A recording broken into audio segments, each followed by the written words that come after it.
ঘটবে এটা তো ভবিষ্যৎ বলতে পারে। রাজধানীর ফরেন সার্ভিস একাডেমিতে সমসাময়িক বিষয় নিয়ে সংবাদ সম্মেলন করে প্রধান উপদেষ্টার প্রেস উইং। শেখ হাসিনার এক্সট্রাডিশনের ব্যাপারে আমাদের গভর্নমেন্টের অবস্থান খুব স্পষ্ট। প্রেস সচিব শফিকুল আলম জানান, বাংলাদেশ নিয়ে ফেসবুকে মিথ্যা ও অপতথ্য ছড়ানোর বিষয়ে মেটার সাথে সরকারের আলোচনা হয়েছে।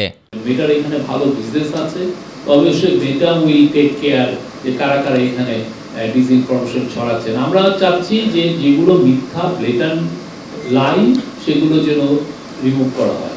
এ সময় ভারতের পররাষ্ট্র সচিবের বাংলাদেশ সফর নিয়েও কথা বলেন তিনি।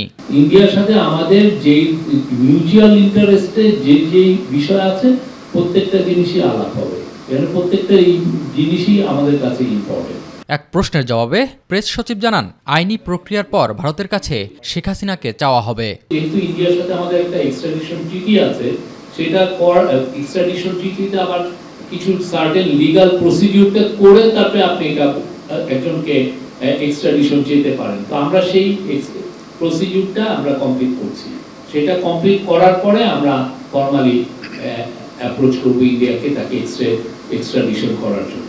বাজারে সয়াবিনের ঘাটতি নেই উল্লেখ করে প্রেস সচিব জানান, রমজানে দ্রব্যমূল্য সহনীয় রাখতে সচেষ্ট অন্তর্বর্তী সরকার।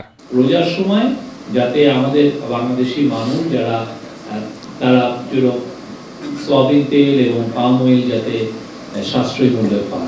এস এম আরিফ, মাই টিভি, ঢাকা।